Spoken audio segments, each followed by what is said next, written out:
السلام علیکم ناظرین، میں ہوں منصور علی خان۔ پروگرام میں آپ کو خوش آمدید کہیں گے۔ ناظرین، پروگرام کے آغاز میں آج بات کریں گے اس روشنیوں کے شہر کی جو ترقی کا مستحق تھا لیکن حکمرانوں کی نااہلی کے باعث تباہی کے دہانے پر پہنچ گیا۔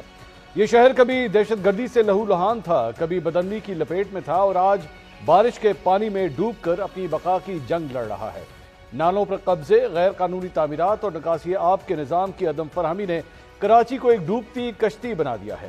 کراچی کے مختلف علاقوں میں گزشتہ روز سے اب تک زیادہ سے زیادہ 245 ملی میٹر تک بارش ریکارڈ کی گئی۔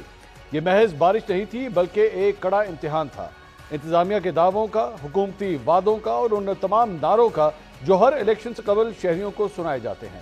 اس ایک بارش نے 11 قیمتی جانیں نگل لی، شہر کی سڑکوں کو دریا بنا دیا، کروڑوں روپے کی گاڑیاں پانی میں تیرتی رہیں، درجنوں مکانات زمیں بوس ہو گئے اور کراچی پاکستان کی معاشی شہرت مکمل طور پر مفلوج ہو کر رہ گیا۔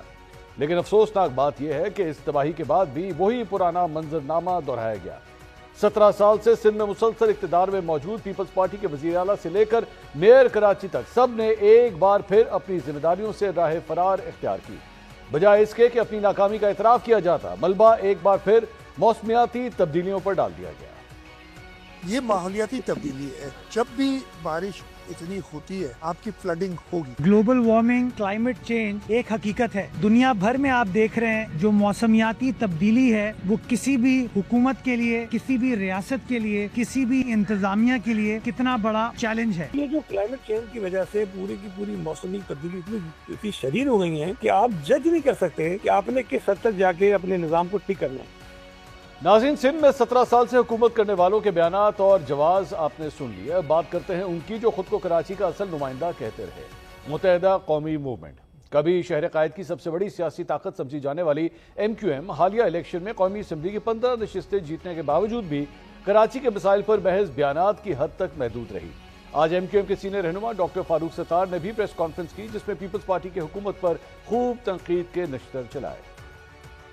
جنگل کا بھی کوئی قانون ہوتا ہے بھائی، یہ بہانہ نہ کریں 40 ملی میٹر کے نالوں کی کیپیسٹی ہے، یہ ڈرامے بازی نہیں چلے گی بھائی۔ غیر انسانی سلوک ہے، وہ ڈبو رہا ہے میرے شہر کو۔ کون سا شہر جس کے اوپر تمہارا گزارا ہے، وہ ٹہنی، وہ شاخ جس پر تم خود بیٹھے ہوئے، وفاد بھی اس پر بیٹھا ہے۔ اور وزیر اعظم اگر فون کرتا ہے تو اسی وزیر اعلیٰ کو فون کرتا ہے جو صرف آدھے گھنٹے کے اندر شاہراہ فیصل کا دورہ کر کے آگے اور اعلان کر دیا کہ نکاسی آب ہو گیا، پانی نکل گیا۔ پہلے تھا کراچی چلتا ہے تو پاکستان چلتا ہے، آج یہ نوبت آ گئی، یہ صورتحال ہے کہ پاکستان کو بچانا ہے تو کراچی کو بچانا ہوگا، یہ رویہ ختم کرنا ہوگا۔ ناظرین، پوائنٹ سکورنگ اور استعفے کی یہ باتیں سننے میں تو اچھی لگتی ہیں لیکن زمینی حقیقت یہ ہے کہ نہ صوبائی حکومت، نہ بلدیاتی ادارے اور نہ ہی شہر کے پرانے دعوے دار کوئی بھی کراچی کو مسائل کی دلدل سے نکالنے میں سنجیدہ نظر آتا ہے۔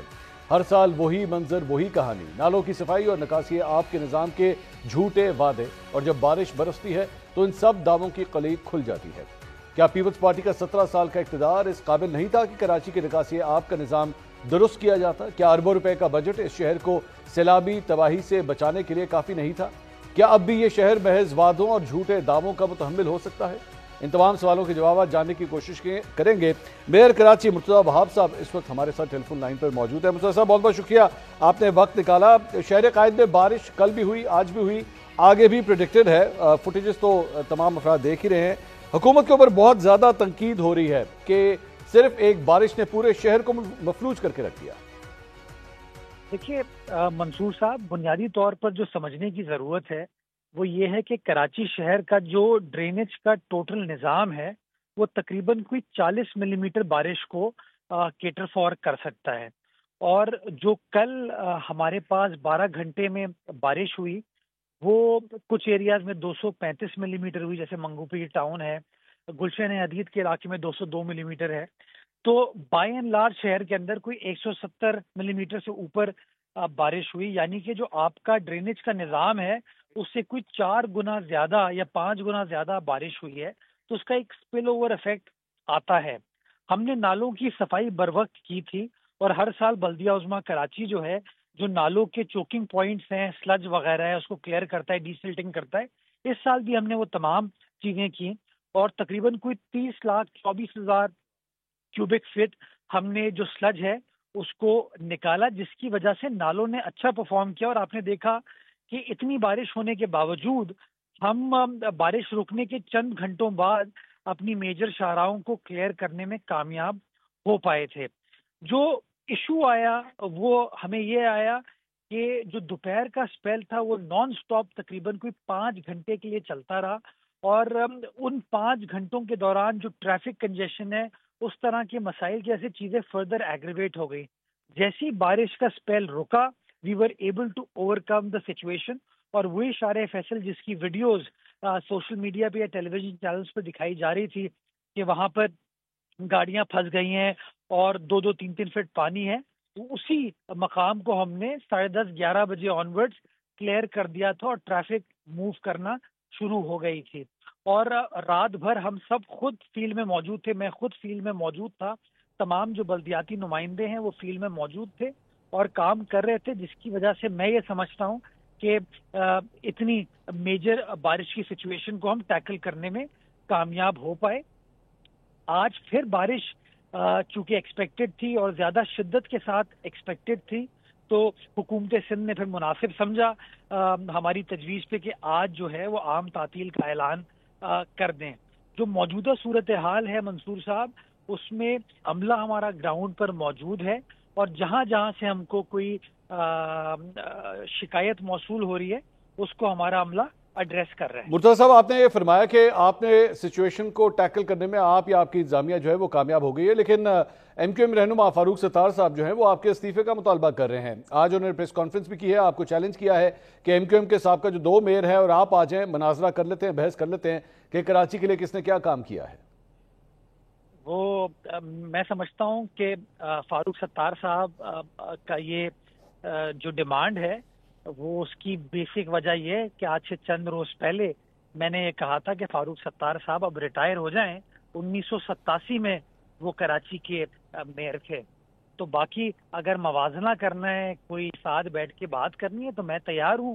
فاروق ستار صاحب کراچی کے میئر بھی رہے ہیں، وفاقی وزیر بھی رہے ہیں، ڈپٹی چیف منسٹر یعنی کہ سینئر وزیر صوبائی سندھ کے بھی رہے ہیں، ممبر قومی اسمبلی بھی رہے ہیں۔ جو اختیارات اور جو پاور متحدہ قومی موومنٹ کے پاس اس زمانے میں ہوتی تھی کہ کراچی میں جس طریقے سے ان کی توتی بولتی تھی، اس کا موازنہ آج سے کر لیں، کراچی والوں کو پتہ چل جائے گا۔ 2007 میں کراچی شہر میں بڑی بارش ہوئی تھی، اور اس 2007 کے سیزن میں اگر آپ ابھی اخبارات چیک کر لیں یا گوگل کریں تو آپ کو پتہ چلے گا کہ کراچی شہر کتنے دنوں کے لیے بند ہوا تھا اور کتنی اموات ہوئی تھیں۔ آج الحمدللہ وہ صورتحال نہیں ہے، جس کو ہم سب کوشش کر رہے ہیں خدمت کرنے کی، لوگوں کے مسائل کو حل کرنے کی۔ باقی فاروق ستار صاحب تنقید کرنا چاہتے ہیں، پریس کانفرنس کرنا چاہتے ہیں، وہ ان کا رائٹ ہے، وہ کرتے رہیں۔ باقی جو ہمارا کام ہے وہ ہم کام کرتے رہیں گے۔ ہمارا ماننا یہ ہے کہ پریس کانفرنس کرنے سے مسائل حل نہیں ہوتے، مسائل حل کرنے کے لیے ایکچولی آپ کو کام کرنا پڑتا ہے۔ آپ نے کام کرنے کی جہاں پہ بات کی تو مرتضی صاحب، آپ کی جو اتحادی حکومت ہے یعنی کہ وفاقی حکومت، اس کی جانب سے کس قسم کی سپورٹ مل رہی ہے؟ کیونکہ آج وزیر اعظم جو ہے وہ بنیر بھی گئے اور وزیر اعلیٰ سندھ سے بھی ان کا رابطہ ہوا ہے، لیکن وہاں سے سپورٹ کیا آ رہی ہے؟ یار وفاق سے تو 0 سپورٹ ملتی ہے کراچی میں کے ایم سی کو۔ اگر وفاق نے پچھلے 10 سالوں میں 15 سالوں میں کچھ ہمارے لیے کیا ہو، بارشوں کے دنوں میں کہہ لیں، میں تو کہتا ہوں جو وفاق کے اپنے ایریاز ہیں جہاں پہ وفاقی ادارے آپریٹ کرتے ہیں وہاں پہ بھی کام انفارچونیٹلی ہمیں کرنا ہوتا ہے، کیونکہ آپ سوال بھی ہم سے ہی کرتے ہیں۔ تو نہ وفاقی حکومت نے کچھ کیا ہے ابھی تک، اور نہ میں کچھ زیادہ امید کرتا ہوں وفاقی حکومت سے۔ متحدہ قومی موومنٹ جواب دے کہ ان کے وزیر اعظم کیا کر رہے ہیں اس حوالے سے۔ باقی جہاں تک میری اطلاعات ہیں نہ فیڈرل گورنمنٹ کا اس طرح کا کوئی ارادہ ہے، نہ فیڈرل گورنمنٹ نے اس طرح کا کچھ کیا ہے۔ باقی میرے اسٹیٹمنٹ کے بعد شاید اگر ان کو کچھ احساس ڈیولپ ہو جائے تو چلیں وہ دیکھ لیں گے۔ چلیں، امید کرتے ہیں۔ بہت بہت شکریہ مرتضی وہاب صاحب، میئر کراچی ہمارے ساتھ موجود تھے۔ کراچی کی جو موجودہ صورتحال ہے، سیلابی صورتحال، اس کی تفصیلات سے وہ آگاہ کر رہے تھے کہ ان کی انتظامیہ جو اس سلسلے میں کیا کر رہی ہے۔ سیاسی معاملات کی بات کی جائے تو آج پاکستان تحریک انصاف کے جو چیئرمین ہیں بیرسٹر گوہر کی جانب سے 9 مئی کے حوالے سے ایک بڑا بیان سامنے آیا ہے، جسے انہوں نے ایک غلطی قرار دیا۔ انہوں نے کہا کہ 9 مئی کا واقعہ جو ہے ایک غلطی تھی۔ تو کیا غلطی اس لیے کہا جا رہا ہے کیونکہ اگلا سٹیپ غلطی کے بعد تو پھر معافی کا ہوتا ہے، جس کے بارے میں پچھلے ایک ہفتے سے کافی ڈسکشن چل رہی ہے۔ اس پہ کچھ بات کرتے ہیں ایک بریک کے بعد، ہمارے ساتھ رہیے گا۔ ناظرین welcome back after the break. اب کچھ سیاست کے حوالے سے بات کرتے ہیں۔ پچھلے چند دنوں میں ایک ڈسکشن سیاسی میدان میں بہت گرم رہی، اور وہ تھی کہ کیا عمران خان صاحب کو معافی مانگنی چاہیے یا نہیں، اور اگر معافی مانگ لی جائے تو بہت سی چیزیں ریزالو ہو سکتی ہیں۔ لیکن پاکستان تحریک انصاف سے جڑے کئی افراد نے یہ کہا کہ نہ تو ایسا ہو سکتا ہے، بلکہ الٹا عمران خان صاحب سے معافی مانگنی چاہیے۔ آج پاکستان تحریک انصاف کے چیئرمین بیرسٹر گوہر کی جانب سے ایک بیان سامنے آیا ہے، جسے ایک دفعہ دوبارہ سیاسی حلقوں کے اندر کافی زیادہ ڈسکس کیا جا رہا ہے، اور اس کا تعلق ہے 9 مئی کی غلطی سے۔ اب معافی سے پہلے آپ جانتے ہیں کہ غلطی کا اعتراف ہوتا ہے۔ بیرسٹر گوہر نے ایگزیکٹلی کیا کہا ہے، سنیے گا ذرا۔ ہم فرشتے نہیں تھے، ہم سے غلطیاں ہوئی ہوگی۔ 9 مئی غلط تھا، نہیں ہونا چاہیے تھا، آئندہ بھی نہ ہو۔ اس کو خان صاحب نے کنڈیم کیا، ہم سب نے کنڈیم کیا۔ یہ ہم انصاف مانگتے تھے، عدالتوں پہ جاتے تھے، احترام کرتے تھے، ان پہ اعتماد کرتے تھے، قانونی پوائنٹس وہاں رکھتے تھے، لیکن ہمارے ساتھ انصاف نہیں ہوا۔ یہ ناظرین آپ نے گفتگو سنی جس میں وہ یہ فرما رہے ہیں کہ 9 مئی جو ہے وہ غلط تھا اور ہم سے غلطیاں ہوئی ہیں۔ کیا یہ معافی سے پہلے کا اعتراف ہے؟ کیا اگلا سٹیپ جو ہے وہ معافی کا ہو سکتا ہے، اور کیا اس سے مسائل حل ہوں گے؟ اس پہ مزید بات کریں گے۔ 3 سینئر سیاستدان ہمارے ساتھ موجود ہیں۔ سابق گورنر سندھ محمد زبیر صاحب ہمیں جوائن کر رہے ہیں، ممبر قومی اسمبلی شیخ افضل مروت صاحب ہمارے ساتھ موجود ہیں، اور سابق وفاقی وزیر سینئر سیاستدان سینیٹر فیصل واڈا صاحب ہمارے ساتھ موجود ہیں۔ واڈا صاحب، یہ بیرسٹر گوہر کی آپ نے گفتگو سنی ہے، کیا یہ معاملہ آہستہ آہستہ معافی کی طرف جا رہا ہے؟ یہ غلطی ماننا کہ ہاں ہم سے غلطیاں ہوئی ہیں، 9 مئی غلط تھا؟ بہت شکریہ منصور صاحب۔ دیکھیں منصور صاحب، ایک تو اس کی تردید آ گئی ہے پارٹی کی طرف سے کہ ایسی کوئی چیز نہیں ہے، نہ ہم اس چیز کے اوپر اس کو وہ کرتے ہیں، نہ یہ پارٹی کا بیان ہے، تو یہ تو یہیں اڑ گیا ہوا میں۔ نمبر 2 یہ کہ جو آرٹیکل ہے وہ ہمارے بہت سینئر، ہم سب ان کی عزت کرتے ہیں، وڑائی صاحب نے لکھا ہے، لیکن میں آپ کو اس کو ڈسمینٹل کر دیتا ہوں کہ اس کا حقیقت سے کوئی تعلق نہیں ہے۔ دیکھیں، ایک تو یہ 1-on-1 انٹرویو نہیں ہے، نمبر 1۔ نمبر 2 یہ بھیڑ کے اندر ملاقات ہے، تو 2 گھنٹے کی ملاقات نہیں ہو سکتی۔ نمبر 3 یہ کہ اگر میں مفروضے کے طور پہ مان لوں کہ فیلڈ مارشل صاحب کہہ رہے ہیں معافی مانگو، تو آئین اور قانون کدھر جائے گا؟ یہ تو مارشل لاء میں بھی پاسبل نہیں ہے، تو اس کی حقیقت ختم یہاں ہو گئی۔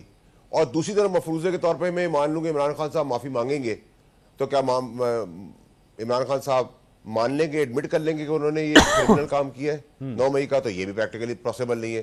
کنیکٹیوٹی، کنٹینیویشن اور کونوٹیشن سب حقیقت سے بہت دور ہے، تو اس میں تو کوئی کنیکٹیوٹی نہیں ہے۔ انہوں نے جو مشورہ دیا ہے وہ ایک پاکستانی دے سکتے ہیں، وہ آزاد ہے، ان کی ہم عزت کرتے ہیں، آپ بھی دے سکتے ہیں، میں بھی دے سکتا ہوں۔ یہ تو واڈا صاحب، یہ تو D G I S P R نے بھی اپنی پریس کانفرنس میں کہا تھا کہ معافی مانگنی چاہیے آپ کو، تو یہ آپشن تو اسی وقت دے دی گئی تھی۔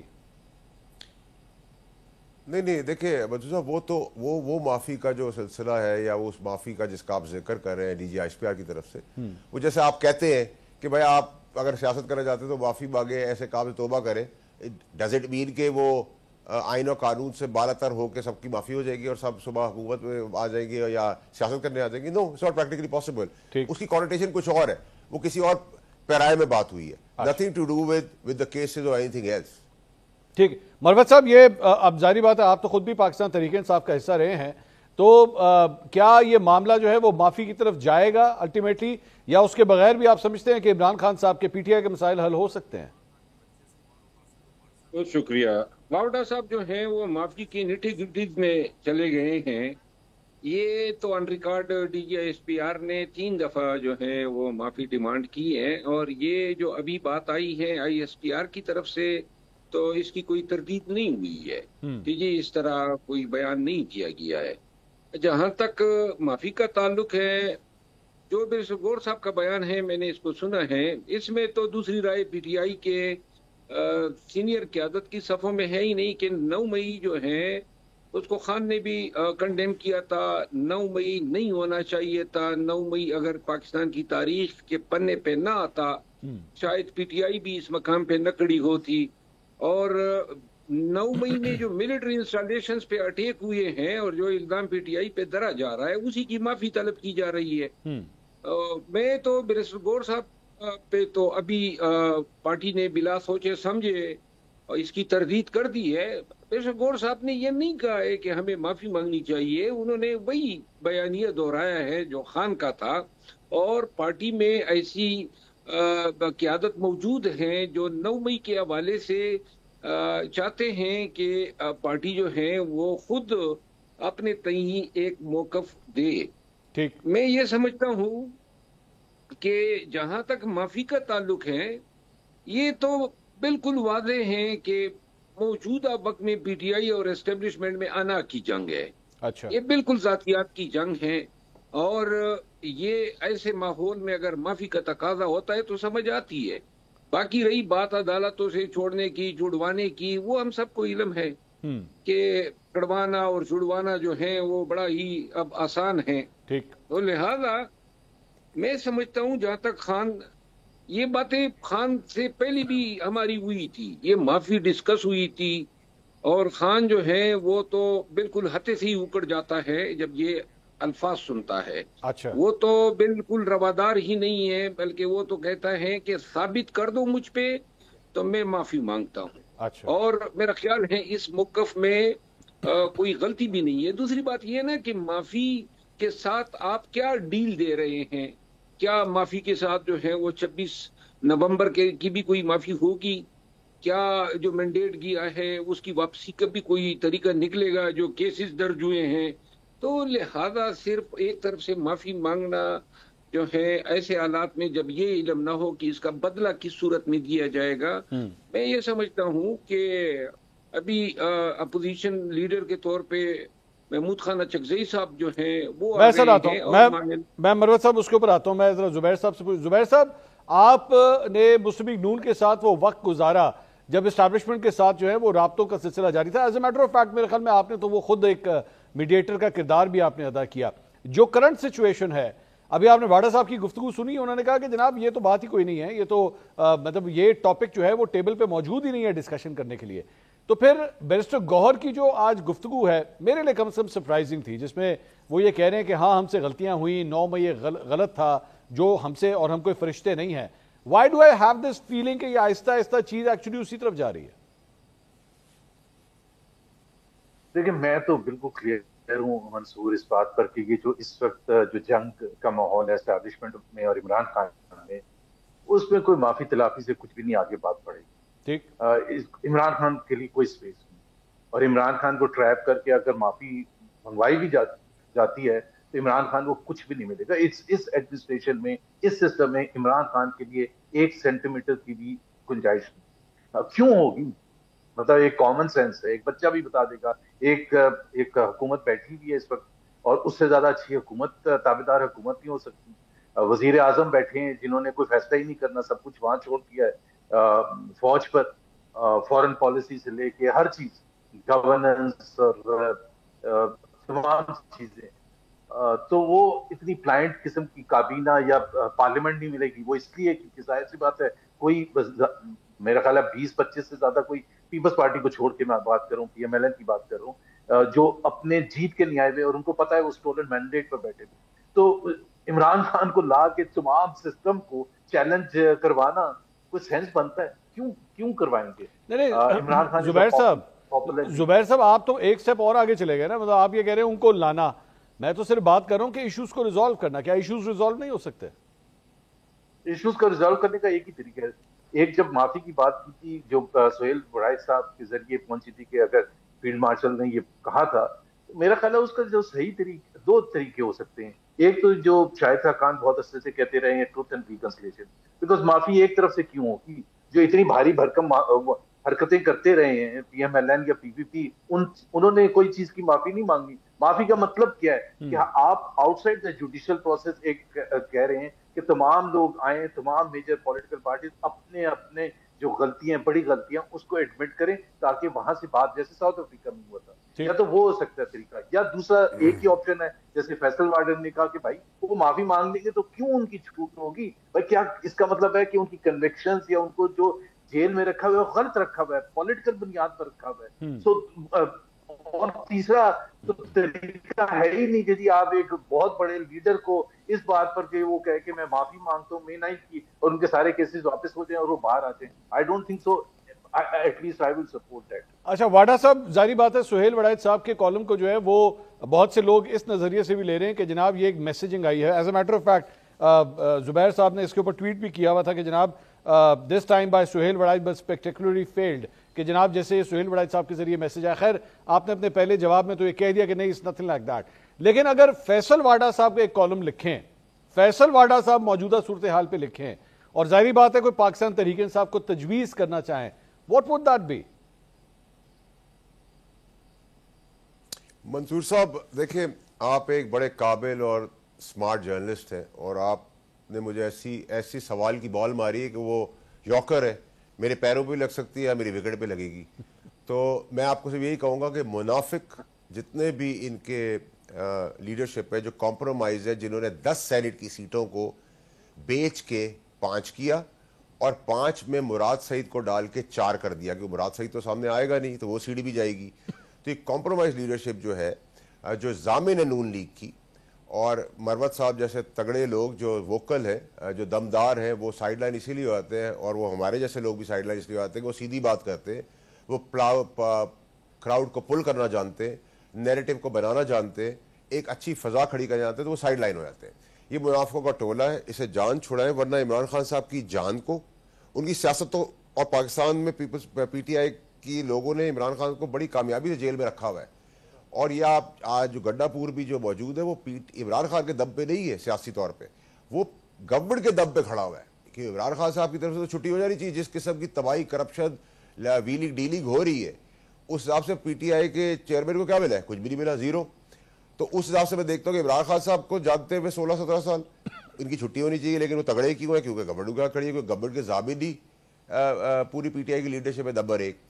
نمبر 2 یہ کہ میں نے آپ کو اسی سانس میں یہ بھی کہا کہ ایک گھنونی سازش جو ارشد شریف کے ساتھ ہوئی تھی، وہی سازش میں نے بیرون ملک ٹویٹ کر کے بتایا تھا. میں آ کے بتاؤں گا، میں آپ کے شو میں ہی بتا دیتا ہوں کہ سلیمان کو اور دوسرے بیٹے قاسم کو بلانے کا مقصد بھی پی ٹی آئی کی ڈیسپریشن اور فرسٹریشن کے اندر یہی ہے کہ خدا نخواستہ کوئی ان کے ساتھ بھی ایسا بھیانک کام کر دیا جائے تاکہ یہ ساری پاپولیرٹی کے مزے یہ لوٹتے رہے. اور آپ نے سینٹ کے اندر جو آئے ہیں ان کو بھی دیکھ لیا، ان میں کچھ میرے دوست بھی ہیں جن کو میں پسند کرتا ہوں، لیکن کچھ آپ نے اور شخصیت بھی دیکھی. تو آپ دیکھ رہے ہیں کہ کچھ یہ گیم ہو کیا رہی ہے. تو کسی اندھے کو ہونے کی ضرورت نہیں، بہرے کو ہونے کی ضرورت نہیں، گونگا ہونے کی ضرورت نہیں ہے. دوسری اور تیسری امپورٹنٹ چیز یہ کہ دیکھیں ہمیں اب ریکگنائز یہ کرنا پڑے گا کہ پاکستان میں جو جتنے بھی میڈل ہیں، تمغے ہیں جو سر پہ پاکستان کی قوم کے تاج بنایا جا رہا ہے، وہ تو فیلڈ مارشل کی صورت میں ورلڈ اوور بھی انٹرنیشنلی بھی وہی ریکگنائزڈ اور اپنا لوہا بنوا دیا ہے، چاہے وہ وار فرنٹ پہ ہو، چاہے وہ اکنامک فرنٹ پہ ہو، چاہے وہ پیس فرنٹ پہ ہو، چاہے وہ انویسٹمنٹ کے فرنٹ پہ ہو، چاہے وہ دہشت گردی کے فرنٹ پہ ہو. تو ریکگنائز تو وہ ہے. تو جب میں پیدا ہوا تو یہی شکلیں، جب میں بڑا ہوا تو یہی شکلیں، جب میں جوان ہوا تب بھی یہی شکلیں، اور اب میں جب بڑھاپے کی طرف میں چلا گیا ہوں تب بھی یہی شکلیں. تو یہ شکلوں سے تو یہ کام نہیں چل سکتا نا سر. ان شکلوں کے اندر آپ کیسے چلائیں گے؟ میرا والد 50 سال سے گاڑی چلا رہے، تو کیا آج فراری سٹارٹ کر لیں گے؟ نہیں کر سکتے. تو پرانے ڈمک ڈول سے تو کام نہیں چلے گا. ایک طرف ناچ گانا ہم دیکھ رہے ہیں، ایک جگہ ہم ٹک ٹاک دیکھ رہے ہیں، ایک جگہ ہم گالیاں دیکھ رہے ہیں. اگر یہ پاکستان میں اپنے اس طرح نظام چلا رہا ہے تو پھر تو سر مجھے نہیں سمجھ میں آتا کہ آپ کیا کرنا چاہ رہے ہیں. واڈا صاحب یہ پرانے چہرے آپ کو صرف پاکستان تحریک انصاف سے کمپلینٹ ہے یا نون لیگ اور پیپلز پارٹی سے بھی کمپلینٹ ہے پرانے چہروں کی؟ نہیں منصور صاحب، میں general by and large I am talking about every political party. جتنے پولیٹیکل ایلیٹ ہیں پاکستان میں، جو عوام کی ضرورت ہے اس میں دودھ، چینی، آٹا، گاڑی، motor cycle, cycle, school, colleges, کپڑے، ہر چیز کے مالک تو یہ سیاستدان ہیں. تو یہ تو مالک بن چکے ہیں، ان کی فیکٹریاں ان کی ہے. آپ ان سے کہہ رہے ہیں ہمیں دے دیں. انہوں نے جہالت ملک میں اس لیے رکھی کہ اچھے برے کی تمیز نہ ہو. ایک گندم کی بوری کے اوپر پورے سال نوکری کرواتے ہیں، ایک بریانی کی پلیٹ کے اوپر 10 ووٹ ڈلوا دیتے ہیں. یہ نظام آپ کو نظر نہیں آ رہا سر؟ آپ کو خود سمجھ نہیں آ رہا؟ یہ جو آج کراچی میں ہوا ہے یہ پورے پاکستان میں ہی صورتحال ہے. کے پی کے میں بھی یہی ہے، پنجاب میں بھی یہی ہے. آٹے اور چینی اور گندم کو نہیں سنبھال پا رہے ہیں 75 سال میں. آپ اسے ایکسپیکٹ کر رہے ہیں کہ آپ کو یہ سب کچھ کر کے دے دیں گے. ہاں، شہباز شریف صاحب کو ہم یہ کریڈٹ ضرور دیں گے کہ ایک انہوں نے، میں اپریشیٹ کرتا ہوں، ریسپیکٹ کرتا ہوں، انہوں نے میڈل نہیں لیا. اور دوسری چیز کہ وہ باقیوں کی طرح کام نہیں کرے کہ میں نالائق بھی ہیں، نااہل بھی ہیں، نکمے بھی ہیں، ایکسپائرڈ بھی ہیں اور قابل آدمی کو کام نہ کرنے دے. تو وہ کم سے کم اپنی دانست میں فیلڈ مارشل کو کام کرنے دے رہے ہیں اور پاکستان کا بینیفٹ ان کا بھی ہو رہا ہے، میرا اور آپ کا بھی ہو رہا ہے. نمبر 1. اور نمبر 2 کہ اگر آپ اسی پیرائی کے اندر اس کو تھوڑا سا ٹرن اراؤنڈ کر دیں تو مجھے آپ یہ بتا دیں سر کہ کیا کرپشن کا فقدان ختم ہو گیا؟ آپ دبئی میں کہتے ہیں کہ بادشاہت ہے. شیخ محمد کے وہاں دبئی میں بارش ہوئی تو اس نے سارے نقصانات بھرے, گاڑی, گھر, فلیٹ سب ریپیئر کرا کے دیا آپ کی مرضی سے اپنی عوام کو, اور پھر منصوبہ ایسا بنایا کہ 100 سال تک دبئی کو کوئی مسئلہ نہیں ہوگا. ٹھیک, کیونکہ ایماندار نیک نیت آدمی ہے, اس اپنی جیب نہیں بھر رہی. آپ پرنس سلمان کو دیکھ لیں. پرنس سلمان نے کیا کیا, اپنی پسند ناپسندیدی اچھا برا سوچے بغیر اس نے سارے مال کھانے والے لوگوں کو ہوٹلیں بند کیا, ریکوری کی اور ملک اٹھا دیا. ٹھیک ہے, اب یہی سب چیزیں کیوں ہو رہی ہے کہ سب کی کوئی انٹرسٹ نہیں ہے. فیلڈ مارشل کا بھی وہ آنےسٹ ہے, ایماندار ہے, اس کے بچے کانٹریکٹ میں ٹھیکوں میں نہیں ہے, وہ خود ٹھیکوں میں نہیں, وہ میرٹ پہ آیا ہوا ہے, تو قوم اس کی طرف دیکھ رہی ہے. اس نے جنگ نہیں جیتی, اس نے 25 کروڑ لوگوں کا دل جیت لیا. آپ سب کچھ اسی طرف لوگ دیکھ رہے ہیں, اور اگر انہوں نے بیڑا اٹھایا ہے پاکستان کو یہاں تک پہنچانے کا تو اللہ ان کی مدد کرے, ان کو باقی بھی اٹھانا پڑے گا اور لے جانا پڑے گا. اور اس کے لیے آپ کو کیا کیا کرنا پڑے گا, آپ کو 18 امینڈمنٹ کو چیک کرنا پڑے گا, آپ کو NFC کو ری وزٹ کرنا ضروری ہو گیا ہے, آپ کو بلا دھڑک کسی کی سیاست جائے باڑ میں آپریشن کرنے ہوں گے ٹیررسٹ کے خلاف. ٹھیک ہے, آپ کو کرپشن کا خقدان کرنا پڑے گا, آپ کو ریکوریاں کرنی پڑے گی, ورنہ تو سر پاکستان کیسے چلے گا. مروت صاحب, یہ آپ نے واڈا صاحب کی جو گفتگو سنی, سیاستدانوں سے تو سر بہت گلے شکوے ہیں, اور وہ کہہ رہے ہیں کہ 25 کروڑ عوام اب فیلڈ مارشل کی طرف دیکھ رہی ہے. واڈا صاحب کی بہت سی باتوں سے تو اتفاق کیا جا سکتا ہے. بدعنوانی اور ایلیٹ کلچر اور پاکستان کے نامساعد حالات اور 76-78 سال سے دونوں ملٹری لیڈرشپ اور پولیٹیکل لیڈرشپ کی ناکامیاں, یہ سب ہمارے سامنے ہیں. باقی جو ہے یہ 25 کروڑ عوام جو ہیں, اگر آج فوجی چیف آف آرمی اسٹاف کی طرف دیکھ رہی ہے, میں شاید ذاتی طور پہ یہ سمجھتا ہوں کہ ایسے بیانیے سے جمہوری جو سوچ ہے اس کی نفی ہوگی. ہمیں انویسٹ کرنا ہے جمہوریت میں, قانون کی حکمرانی میں. بڑے مطلب ہے کہ جفادری ہمارے جرنیل گزرے ہیں, کوئی ایک شخص کسی نظام کے لیے انڈسپینسیبل نہیں ہوتا ہے. اور میں یہ سمجھتا ہوں کہ خان کے حوالے سے اور PTI کی قیادت کے حوالے سے جو انہوں نے بات کی, ایک فکرہ میں آج پہلی دفعہ کہہ دیتا ہوں کہ پاکستان تحریک انصاف کے 1.5 سال میں جو بھی فیصلے ہوئے ہیں, ہر فیصلے سے پاکستان تحریک انصاف مخالف قوتوں کو تقویت ملی ہے. اس حد تک جو ہے میں باوڈا صاحب کی بات کی تائید کرتا ہوں. اب تو میرا خیال ہے کہ جو اسٹیبلشمنٹ ہے یا سیاسی مخالف قوتیں, وہ تو اب تماشا کر رہی ہے. توڑ پھوڑ تو اب PTI کے اندر خود جاری ہے. اور میں یہ بھی سمجھتا ہوں کہ اگر خان کے ساتھ تھوڑا بھی اخلاص ہوتا, یہ ذمہ داری نہ حکومت کی تھی, نہ اسٹیبلشمنٹ کی تھی, نہ کسی اور کی تھی کہ خان کے لیے اور PTI کے لیے آسانیاں پیدا کرے. یہ PTI قیادت کی تھی, اور PTI قیادت جو ہے 1.5 سال مسلسل ناکام رہی. بلکہ الٹا اپنی طاقت جو تھی, سیاسی یا مزاحمت کی طاقت تھی, یا جو اس کی کیپیسٹی تھی, اس کو انہوں نے جو ہے اتنا شرنک کر دیا ہے کہ 5 اگست اور 14 اگست کے بعد جو ہے میرا خیال ہے کہ اب تحریک احتجاج کی تحریک کی کال بھی شاید نہ دے. زبیر صاحب, تو لہذا جب زبیر صاحب, یہ دونوں ہمارے پینلسٹ کی گفتگو آپ نے سنی, وہ دونوں اس بات پہ کم از کم متفق ہیں کہ پاکستان تحریک انصاف جو اپنی ڈائریکشن لے رہی ہے وہ ایک کنفرنٹیشنل ڈائریکشن ہے, اور اس سے اس کو نقصان ہی ہوا ہے پچھلے 1.5 سال میں, اور جو روٹ وہ لے رہی ہے آگے چل کے بھی نقصان ہی ہوگا. اچھا, میں ایک کریکشن کر دوں. فیصل واڈا صاحب نے بات کی تھی فیلڈ مارشل کے حوالے سے, انہیں جنگ کی بات کی تھی, تو ظاہر ہے پوری قوم اور میں سمیت سب ان کو سلوٹ کرتے ہیں. زبردست پرفارمنس تھی, آؤٹ اسٹینڈنگ پرفارمنس تھی, and we are proud of armed forces and led by field marshal صاحب. لیکن اکانومی بالکل صحیح نہیں ہوئی. اکانومی کس کے لیے صحیح ہوئی ہے؟ اشرافیہ کے لیے صحیح ہوئی ہے. 45% سے لوگ نیچے, غربت کی لکیر سے نیچے رہتے ہیں. 22% ان امپلائمنٹ ہے. 1.60% GDP گروتھ ہے ایوریج 3 سال کی. یہ کون سے, یہ اکانومی ٹھیک ہو گئی ہے؟ پرچیزنگ پار 60% کم ہو گئی ہے. ہاں, اشرافیہ کے لیے بہت زبردست ہوئی ہے, شوگر مافیا کے لیے زبردست ہوئی ہے, ویٹ مافیا کے لیے زبردست ہوئی ہے, اسٹاک مارکیٹ والوں کے لیے زبردست ہوئی ہے. لیکن وہ پاکستان کا اشرافیہ ہے, الیٹ ہے. They have captured Pakistan for decades and they're going to enjoy. But اگر عوام کی بات کریں تو اس سے زیادہ آپ الگ سے پروگرام کر لیں. اور اسٹیٹسٹکس اور کسی اور کو بھی بلا لیں, فیصل واڈا صاحب کو بھی بلا لیں, یہ میرا خیال ہے بہت زیادتی ہے یہ کہنا کہ جی معیشت بڑی زبردست. پاکستان کی معیشت کھڑی ہے 14.5 بلین ریزروز ہیں, 14 بلین تو دوست ممالک کے ہیں اس میں سے. اس میں کیا کارنامہ ہے؟ آئی ایم ایف کا لون آتا ہے کس طرح کی, تو آپ کہتے ہیں کہ بڑی زبردست ہو گیا معیشت. آئی ایم ایف کا اگر قرضہ آنے سے معیشت کا کہا جائے کہ جی زبردست ہوگی, تو دیٹ از اگر 25 پروگرام پہلے 24 پروگرام پہلے آ چکے ہیں تو پاکستان کی معیشت تو کب کی زبردست ہو جانی چاہیے تھی. دوسری بات یہ ہے کہ دیکھیں اس میں پوائنٹ آف اوپینین ہو سکتا ہے پی ٹی آئی کو کس طرح سے اسٹریٹجی. میں بھی ایگری کرتا ہوں فیصل واڈا سے بھی اور مروت صاحب سے بھی کہ پی ٹی آئی نے بہت سے فیصلے ایسے کیے ہیں جو کہ نہیں ان کے لیے کامیابی حاصل کی, بلکہ بہت زیادہ خرابی پیدا ہوئی ہے. لیکن please understand this is what Imran Khan politics is. Imran Khan اگر ٹھنڈا ہاتھ رکھے گا, عمران خان کا اگر ٹویٹر اکاؤنٹ بند ہو جائے گا, عمران خان کے سوشل میڈیا واریئرز اگر چپ کر کے بیٹھ جائیں گے یا ہلکی ہلکی بات کریں گے, عمران خان کی پالیٹکس ختم ہو جائے گی. یہ جو بھی مشورہ دیتا ہے کہ عمران خان باہر آنے کے لیے اگر مشورہ دے رہے ہیں صرف, وہ تو ویسے ہی ڈیل کر سکتا ہے کہ پاکستان میں مشکل ہوتا ہے کہ عمران خان کے لیول کا لیڈر ڈیل نہ کر سکے. پاکستان کی ہسٹری بھری پڑی ہے کہ آپ جیل میں جاتے ہیں, آپ ڈیل کر کے باہر آ جاتے ہیں. ڈیل کرنا تو بڑی بات نہیں ہے, جیل سے باہر آنا تو بڑی بات نہیں ہے. تو عمران خان کو اگر پالیٹکس کرنی ہے آگے جا کے, ان کے پاس ایک ہی اثاثہ بچا ہے, کورٹس ان کے پاس نہیں ہے, نہ وہ دروازہ کھٹکھٹا سکتے ہیں سپریم کورٹ کا, نہ کسی ہائی کورٹ کا. ان کے پاس میڈیا, ظاہر ہے پیکا لاز آنے کے بعد وہاں جو حالت ہے, الیکشن کمیشن, پارلیمنٹ, مطلب کوئی بھی ان کے ساتھ نہیں. اگر کوئی ہے تو ان کے کروڑوں سپورٹرز ہیں جو ریفلیکٹ کرتے ہیں سوشل میڈیا سے.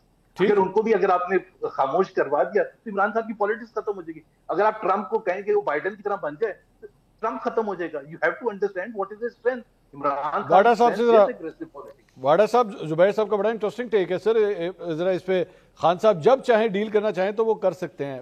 You believe in that? نہیں دیکھیں سر, یہ آپ کہیں کہ عمران خان صاحب نے جو جیل کاٹی ہے, نہ انہوں نے کہا ہے کہ مجھے ہسپتال بھیج دو, نہ انہوں نے کہا ہے مجھے بیرون ملک بھیج دو علاج کے لیے. تو جس نے جو کاٹی ہے, جو تگڑے طریقے سے کاٹی ہے وہ کاٹی ہے. یہ تو ہے, جو بات فیکٹ ہے وہ فیکٹ ہی رہے گی. نمبر 1. نمبر 2 یہ کہ ڈیل کا آپشن نہیں, جب بھی فرسٹریشن ہوئی نا, دیر از know deal on the table. دیکھیں وہ کہہ رہے ہیں اگر ڈیل کرنا چاہے کہ لیے میری ولنگنس ہوگی تو آپ اسے ڈیل کریں گے نا. میری ولنگنس نہیں ہے, مجھے کیا چاہیے, مجھے آپ سے کچھ چاہیے ہی نہیں. مجھے کوئی بینیفٹ ہوتا, جب آپ کو ضرورت تھی آپ نے مجھے چڑھ کے مارا, ٹھیک ہے, آپ نے اسٹیبلشمنٹ کی دھجیاں اڑا دی, ایس آئی ایف سی کی دھجیاں اڑا دی, آپ نے اپوائنٹمنٹس کو کانٹرڈکٹ کر دیا, کنٹروورشل بنا دیا, آپ نے آگ لگا دی, جلاؤ گھرا کر دیا, قتل و غارت ہو گئے, معصوم لوگ مارے گئے, خود جیل میں چلے گئے, تباہ اور برباد ہو گئی سیاست, ریاست تباہ ہو گئی, ملک تباہ ہو گیا, جمہوریت تباہ ہو گئی, اپنا کیریئر تباہ کر دیا. اگر آپ کہتے ہیں کہ یہ سب کچھ ہونے کے بعد جب چیزیں بیلنسڈ ہو گئی, کنٹرول میں ہے, اسٹیبلٹی کی طرف جا رہی ہے, تو وہ آپ کے ساتھ کیوں ڈیل کریں گے, کیا چاہیے ان کو آپ سے. انہوں نے اس وقت نہیں کیے تو ابھی نہیں کریں گے. Number 1 logically. نمبر 2 یہ کہ میں نے زبیر بھائی کو کبھی نہیں کہا کہ دودھ کی اور شہد کی نہریں بہہ گئی, لیکن ڈیفالٹ کی طرف تھا. ٹرین پٹری سے گر گئی تھی, اس کو واپس پٹری پہ چڑھا دیا. اب میں نے تو نہیں کہا کہ وہ فل سپر سوئنگ کی سپیڈ سے چل رہی ہے, میں نے ایسا کچھ نہیں کہا. But things look good because internationally جو ڈپلومیسی ہوئی ہے, انٹرنیشنلی جو ریکگنیشن ہوئی ہے, جو کم وسائل میں جنگ جیتی گئی ہے, اس میں ملک کے لوگوں کے, پاکستانی قوم کے دل جیت لیے جو 20-25 سال سے نہیں تھے ساتھ. Let's be fair and honest about it. فوج کا مورال بڑا ہے.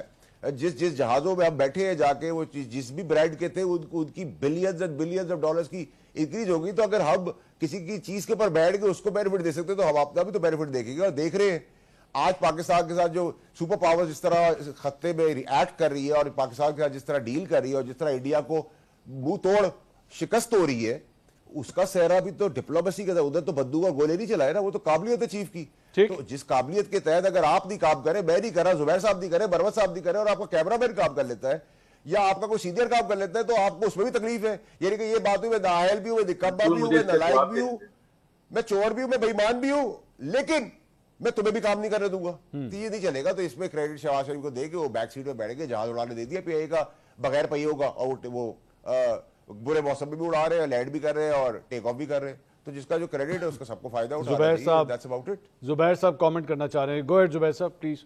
جی میں یہ کہہ رہا ہوں کہ یہ بڑی اچھی چیز ہے ڈپلومیٹک فرنٹ پر. ہمیں جو سپر پاور نے اور سب سے بڑی سپر پاور نے ریکگنائز کیا ہے, لیکن کیا منصور یہ پہلی دفعہ ہوئی؟ مشرف صاحب کے زمانے میں آپ کو بھی یاد ہے کہ کیسے اوول آفس میں ریڈ کارپٹ بچھتا تھا مشرف صاحب کے لیے, یا اس سے پہلے ضیاء الحق کے لیے ریگن کیسے ریڈ کارپٹ بچھاتے تھے.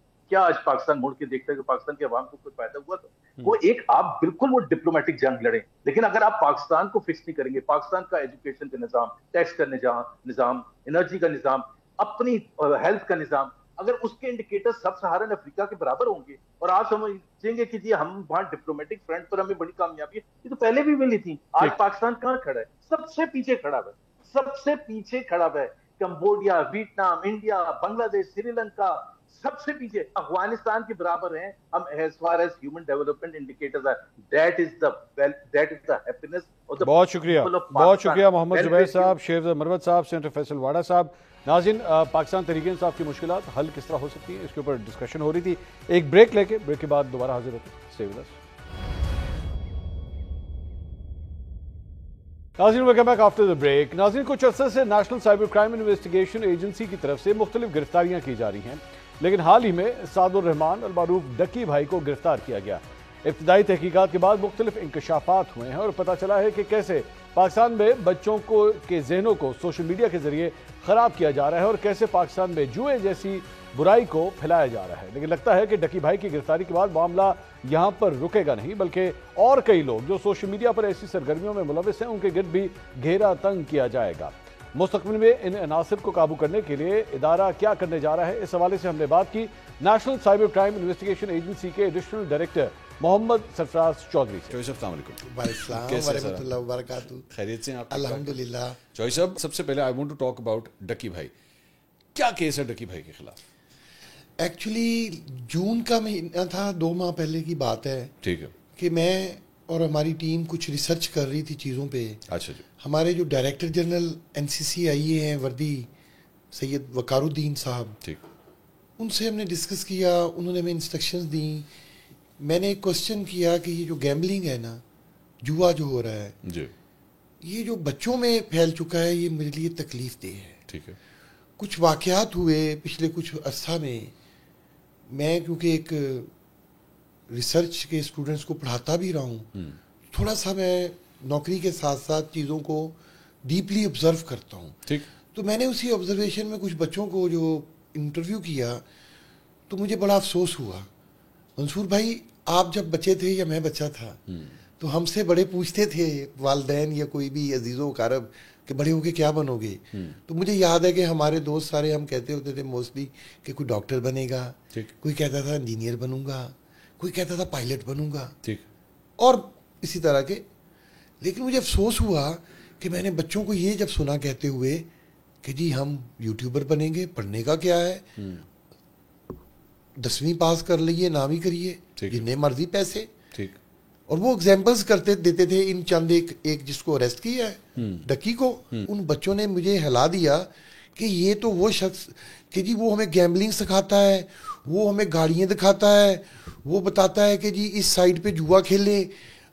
اور جوئے کی قسمیں میں نے کبھی ساری زندگی میں نہیں سنی تھی. وہ گیٹی, کمسئی, وہ 3 پتی اور پتہ نہیں کیا کیا, کرکٹ, یہ وہ تو عام چیز ہے. اچھا.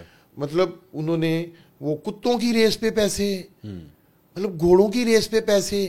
اور نیسٹلی اسپیکنگ میں تو پریشان ہو گیا. اچھا. جتنی بھی ایپس ہیں یا جس چیز کو یہ پروموٹ کر رہا تھا, اس کا ڈائریکٹلی اپنا بھی کوئی فائنینشیل بینیفٹ تھا ان چیزوں کے؟ جی بالکل تھا. وہ کس طرح؟ ہماری انویسٹیگیشن کے مطابق درجن سے زیادہ پروگرامز ہیں, درجنوں ہیں. اچھا. درجنوں ہیں, میرا خیال ہے 50+ ہیں جو کہ اس کے اس گیمبلنگ پہ ہیں, جو اب تک ہمیں دریافت ہوئے ہیں. اچھا. اس میں یہ پر پروگرام $10,000 سے لے کر $20,000 تک لیتا تھا. اچھا جی. As sponsor, as promoter. اچھا, پروموٹر. اب اس گناہ کو پھیلانے کے لیے, اس گناہ کو سوسائٹی میں سریت کرنے کے لیے اس کے پیچھے انڈین آبجیکٹیوز تھے. انڈیا کا کیا کنیکشن آپ نے فرمایا اس میں؟ سر اس میں جو کچھ ہمیں کنیکشنز ملے ہیں, کچھ سافٹ ویئر جن کی یہ پروموشن کر رہا تھا, یا جو اس کے پیچھے, ان کے اندر بھی بڑی کیٹیگریز ہوتی ہیں. ایک اگر آنر ہے کسی ایک جوئے کی ویب سائٹ کا, اس نے آگے لوگوں کو آؤٹ لیٹ کیے ہوتے ہیں. ٹھیک ہے. فرض کریں مسٹر ایکس نے ان سے 80% پہ لے لیا. اچھا. سافٹ ویئر کی رائٹس پاکستان کے لیے. ٹھیک ہے. مطلب 20% جو جوئے کا پیسہ ہار جیت ہوگی وہ اوپر مین کمپنی کا جو اوریجنل آنر ہوگا وہ دے گا, باقی جو 80% ہے وہ لین دین جو یہاں والا مسٹر ایکس ہوگا وہ کرے گا. اچھا, تو یہ مسٹر ایکس تھا, یہ بہت سارے مسٹر ایکس جو بیٹھے ہوئے ہیں ان کا آگے اعلی کار تھا. اچھا, اس کے ہمارے پاس کچھ ثبوت بھی ملے ہیں اور اس کے لیے ہمارے پاس اسٹرانگ ایویڈنس ہیں کہ یہ ان کو پروموٹ کرتا تھا. اور پھر اس بات کی بھی تحقیق کی جا رہی ہے کہ یہ کیا خود بھی جوا کرواتا تھا اچھا یا نہیں. اچھا, رجب بٹ کو کس لیے بھیجا گیا, ان کو نوٹس کس لیے بھیجا گیا؟ ان کے خلاف بھی انکوائریز تھیں کافی زیادہ. اسی نوعیت کی, ایک اس نوعیت کی ہے, بیٹنگ چیزوں کو پروموٹ کرنا, بیٹنگ چیزوں کو پروموٹ کرنا, ایک اسی کے ساتھ کی ہے. اس کے اگینسٹ ایک اور انکوائری ہے اور جو بلاسفیمی کی ہے. تو رجب بٹ صاحب کس طرح نکل گئے پاکستان سے باہر؟ جی, جب انکوائری لگی تھی یہ اسی وقت ہی چلا گیا. ان کا نام جب انکوائری میں ان کو ڈیٹا کلیکٹ کیا گیا, ان کی ٹیکنیکل چیزیں اٹھائی گئیں تو یہ اسی دن نکل گیا. ابھی یہ انکوائری کی پروسیڈنگ سٹارٹ تھی تو وہ جو بلاسفیمی والی کا اس کو پتہ چلا تو وہ پھر ڈیفینیٹ نکل گیا ہوگا. تو 2 پاکستان کے میرے خیال میں سب سے بڑے یوٹیوبرز ہیں جن کے حوالے سے آپ نے, لیکن آپ نے اپنی گفتگو میں کہا کہ اور بھی افراد ہیں. ہاں جی بالکل. کتنے افراد ہیں؟ ٹوٹل 6 افراد ہیں. فگر میں آپ کو دے دیتا ہوں, 4 نام ابھی میں معذرت خواہ ہو جاؤں. وہ بھی یوٹیوبرز ہیں یا ٹک ٹاکرز ہیں؟ جی یہ سارا مکس چیزیں ہیں یہ. اچھا, ہاں یہ مختلف اس کے یہ سب لوگ ہی کرتے ہیں نا. جیسے یہ ابھی ڈکی ہے, یہ جو ہے وہ بھی کرتا ہے نا, کیا بولتے ہیں یہ بیگو لائیو یا کچھ ٹک ٹاک لائیو, اس طرح کے ٹک ٹاک لائیو, ہاں جی, یہ اس طرح کی بھی چیزیں کرتا ہے. آئی ایم سوری, میں کیونکہ بالکل ان چیزوں سے نابالغ ہوں, یہ ٹائم نہیں ہوتا کہ میں ان چیزوں کو, میرے پاس اکاؤنٹ بھی نہیں ہے ان چیزوں کے, تو ان کا یوزر نہیں ہوں, اس لیے میں زیادہ نہیں جانتا. تو میں اس لیے اس کے اوپر یہ کمنٹس دوں گا کہ یہ وہ بھی کرتا ہے اور پتہ چلا ہے انیشل انویسٹیگیشن میں کہ وہاں پر بھی بد اخلاقی اور اس طرح کی چیزیں پرفارم ہوتی ہیں. اس کا بھی ریکارڈ لے لیں. یہ جب لائیو چیزوں میں آتے ہیں تو اس میں بھی کچھ اس طرح کی رپورٹنگ ہے, لیکن اس کی انشاءاللہ انٹروگیشن ہے ہو رہی ہے. میں ویسے ہی پوچھ رہا ہوں کیونکہ اب مجھے ایک دم میرے ذہن میں نام آیا کیونکہ آپ نے ٹک ٹاک لائیو کی بات کی. مسٹر پتلو بھی ہے اس کے اندر؟ ابھی آپ معافی دیں ہمیں. اچھا, آپ نہ نہیں کر رہے تو پھر میں ہاں ہی سمجھ رہا ہوں اسے, کیونکہ آپ مجھے اس کو ڈینائی نہیں کر رہے نا. میں چلیں ازیوم کر لیتا ہوں کہ 3 کے بارے میں تمہیں پتہ لگ گیا. ساری مرد ہیں کہ خواتین بھی ہوں گئی؟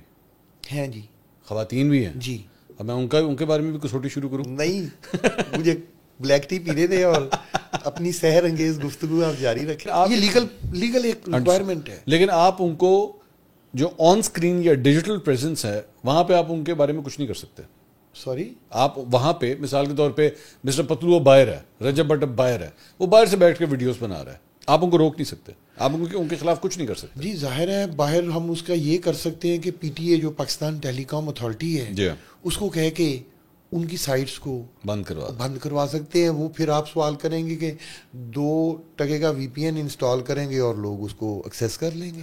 لیکن کسی حد تک ہرڈل ریس تو ہم پیدا کریں گے نا. میرا اپنا ویسے ایکسپیرینس ہے F I A cyber crime wing کا کہ اس وقت کہا جاتا تھا پتہ نہیں 2-2.5 لاکھ کمپلینس ہیں اور مجال ہے کسی کے اوپر کوئی عمل ہوتا ہو. اب اگر کسی خاتون کے حوالے سے اس کی کوئی پرائیویٹ پکچرز یا سائبر بلینگ یا کوئی ایسی چیز ہوتی ہے, ایکشن ہوتا ہے اس کے اوپر؟ بالکل ہوتا ہے اور بہت سخت ایکشن ہوتا ہے. اسپیشلی اس میں آپ نے یہ بہت خوبصورت کوشچن کیا ہے جو سیکشن 21 ہے جو کہ اڈلٹ کے لیے ہے. پھر اسی طرح سے جو سیکشن 22 ہے وہ چائلڈ پورنوگرافی کے لیے ہے. ٹھیک ہے, سب پڑھے جائیں گے, سب پڑھے جائیں گے. بہت شکریہ چوہدری صاحب. ناظرین, سرفراز چوہدری صاحب کا آپ نے یہ انٹرویو دیکھا. پروگرام سے اب تک کے لیے اتنا ہی. کل آپ سے دوبارہ ملاقات ہوگی. اللہ حافظ.